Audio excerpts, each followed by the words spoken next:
Olá, queridas alunas e alunos. Hoje a gente começa a nossa unidade 3 do curso, Aspectos do Mundo Antigo. Então a gente vai ver as unidades temáticas relacionadas à política, relações de poder, relações culturais, a própria ideia então da história antiga, a antiguidade clássica e o Próximo Oriente, e na sequência a gente verá relações de trabalho, as relações sociais também, né? É importante observar então que na BNCC, como a gente já viu, não figura lá o inventário do que precisa ser decorado, e sim relações entre assuntos, entre objetos de conhecimento, que voltadas essas relações para o desenvolvimento de competências, das habilidades que a gente já viu que se espera que nossos alunos e alunas desenvolvam. Bem, especificamente hoje, a gente vai enfatizar aqui a ideia do mundo clássico. Essa ideia tão difundida no nosso universo cultural, né? A ideia, então, de uma antiguidade exemplar, de uma idade de ouro, para muitos, de um espelho cultural, né, da ideia de Ocidente. O que importa a gente observar de antemão é o seguinte: nem sempre existiu a ideia que a gente tem hoje de história antiga.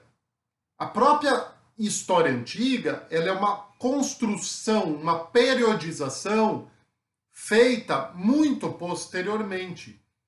Não havia uma percepção clara de uma diferença temporal entre os sujeitos, por exemplo, do que a gente chama de Idade Média. Eles não percebiam uma diferença temporal significativa em relação ao passado. Não havia essa periodização bem demarcada. Essa periodização, a ideia de uma idade antiga em oposição a uma idade média e a um tempo presente, é construção do Renascimento. Então, lá no final do que ficou chamado de Idade Média, à medida que havia um interesse crescente por diferentes assuntos do mundo antigo, à medida que eram redescobertos autores, temas de pesquisa que levavam esses sujeitos a revisitar o mundo antigo, crescia então uma percepção de uma diferença temporal significativa entre o tempo desses sujeitos do Renascimento e o seu passado imediato, que eles vão chamar de Idade Média ou Idade das Trevas. Surge aí então esse termo pejorativo, que eles vão opor então a esse passado mais distante, essa Idade de Ouro, a qual eles se colocam como renascentistas, ou seja, aqueles que vão renascer ao brilho dessa civilização passada. Posteriormente, já no século XIX, com o surgimento da disciplina de história, a gente tem uma nova periodização, então, que vai pensar, muito baseado nas ideias do Charles Darwin, na evolução. Então, qual que é o critério teórico? A ideia da evolução. Então, a Idade Antiga seria os primórdios da civilização superior, que seria a civilização europeia, que conta, então, sua história remontando a esse passado greco-romano, do qual eles seriam, então, os herdeiros. Vejam como essa ideia é perigosa, porque daí vai derivar o racismo. Essa visão eurocêntrica, então, vai desconsiderar as diferentes experiências temporais, outras, diferentes experiências espaciais, outras que não essa realidade europeia descrita como a história da civilização humana, sendo que não é. É um recorte, então, colocado no século XIX para explicar a própria grandeza europeia, é um período, então, do imperialismo, da consolidação das nações. Então, os estados nacionais vão buscar legitimar a sua estrutura a partir de uma identidade nacional que remonta ao mundo antigo. E daí, então, o ganho de importância dessa história antiga. Seja um passado idealizado na Península Ibérica, que explica a constituição do povo espanhol, povo português, seja as narrativas relacionadas aos gauleses na França, aos germanos. Então, os diferentes estados nacionais vão fomentar uma política de memória, uma política de história para legitimar-se, tá certo? Vejam como essa concepção eurocêntrica da história antiga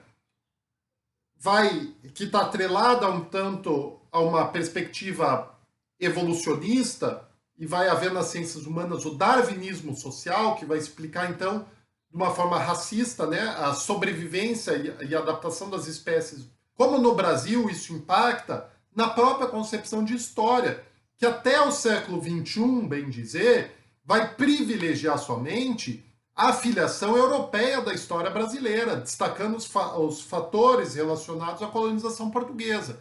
Portanto, a idealização de uma identidade nacional brasileira atrelada ao elemento europeu, português, portanto, a ideia do Ocidente, em oposição a esses povos inferiores, a esses povos sem história, por assim dizer, porque não tem a sua historicidade, a sua experiência temporal, existencial, considerada como legítima.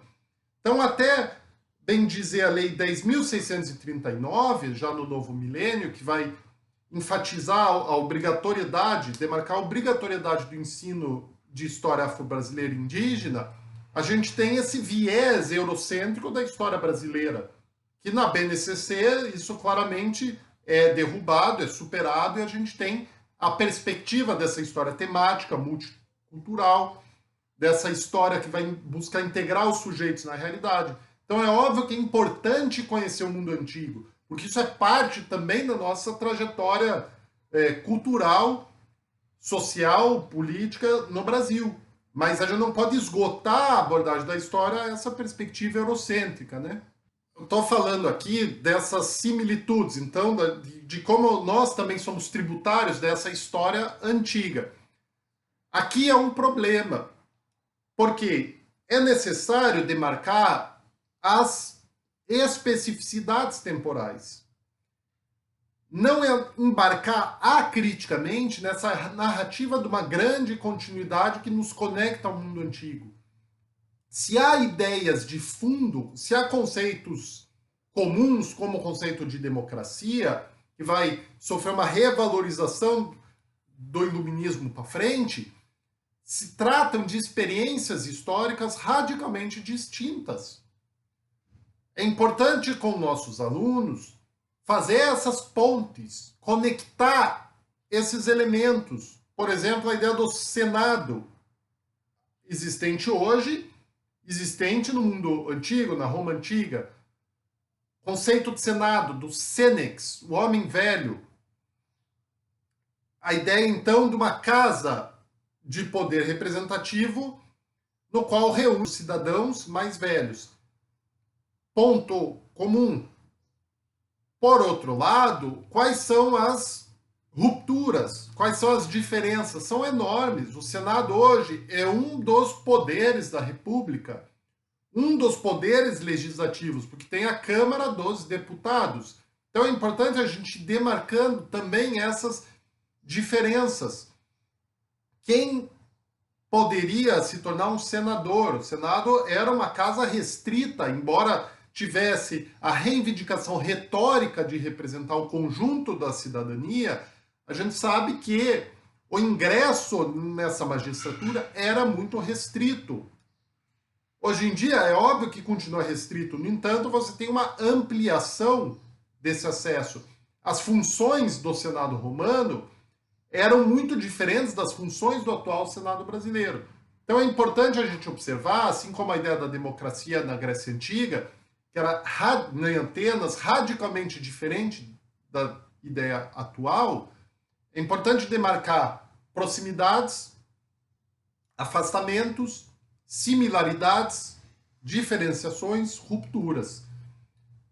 É importante a gente partir, então, da compreensão dessas instituições no hoje, observando a sua genealogia na história, assim como os elementos, o que então vai se alterar, o que caminha num sentido de progresso, num sentido, então, da qualificação dessas instituições como elas se tornam mais representativas. Por outro lado, o que caminha num sentido de um afastamento do conjunto da cidadania, da participação ativa, da crença nessas instituições. É importante a gente trabalhar com essas questões em sala de aula. Então, trabalhar a história antiga é trabalhar esse passado à medida que ele responde a questões urgentes, questões candentes do nosso presente. Então, é fundamental essa história antiga, porque aí é o nascedouro de várias instituições contemporâneas. Essa inspiração, por exemplo, a própria arquitetura dos prédios de poder. Se a gente observar a Casa Branca, é uma alusão clara ao estilo neoclássico, então a esse universo da antiguidade clássica colocado como fundante da sociedade ocidental.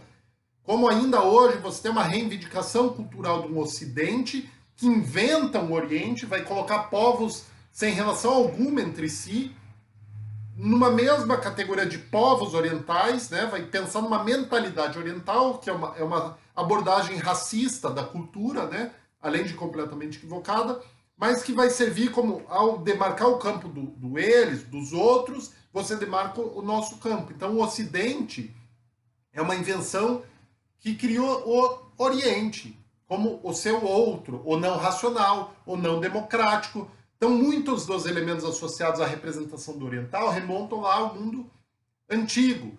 A própria exclusão, né, de outras antiguidades que não a clássica, por muito tempo, também é reflexo dessa construção cultural. Hoje a gente tem visões múltiplas, plurais do passado, né, aprendendo com as diferentes experiências espaço-temporais.